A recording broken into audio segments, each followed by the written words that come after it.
বুয়াই বানাইছে চালতের আচার। আজকে বন্ধুগণ মজা করিয়া খামু। আজকে আমরা নানিগো বাড়তে যাইতে আছি চালতে পারতে। রাত কাকু নানিগো বাড়ির চালতে আজকে কি হইবে? আজকে বলে চালতের আচার বানাইবে বুয়াই। হেইয়া মনু তাড়াতাড়ি আড়া ধর চালতে পারে লই যাই। অবশেষে আমরা চালতে গাছের দাঁড়াই পড়লাম। কাকু একগো চলবে? আবড়া চলবে আনে।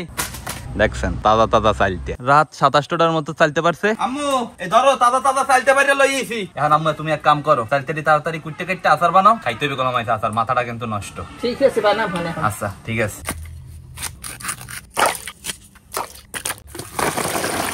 এখন আমরা চালতের আচার বানানো শুরু করবো। আর চালতের আচার বানানোর পানে প্রথমে চালতে হিজাইতে হইবে। হলদির গুঁড়ি, নুন।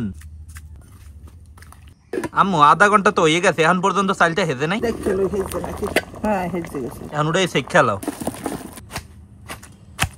বুয়া আমি চালতে শেষে দিছি, আমি আচার বানান। ঠিক আছে বানাইতেছি ভাই। চালটার আচার বানানোর পানে ডিস্কো পাইলার মধ্যে প্রথমে দিতে আছি হরর তেল। এখন শেষা চালটাটি দিয়ে দিব। নুন, চিনি, মরিচের গুঁড়ি। আম্মু চালটা অনেকক্ষণ কষাইছে, এখন দিতে হইবে টালা মরিচের গুঁড়ি। লবণীয় চালটার আচার মনুরা আরো কতটুকু সময় কষাই নিছি। এখন দিব পাঁচফোড়ন, সিরকা। ভাই চালতের আচার বানাই না হয়ে গেছে। আচ্ছা আমি উড়াই হেলাও। বুয়াই বানাইছে চালতের আচার। আজকে বন্ধুগণ মজা করিয়া খামু। বিসমিল্লাহ। ওকে কাকু তুমি আমার থেকে খাইতে পারলা? এইসব খাওন দেখলে মনার মানাই যায় না কাকু, ওই বার্তার সময় আমি বইয়ে রইছি কে। আম্মু রাতের চালতের আচার বন্ধুরা অনেক মজা হয়েছে। কোন কি চাচা কেমন লাগতে আছে? এই মজা লাগতে আছে মিয়া।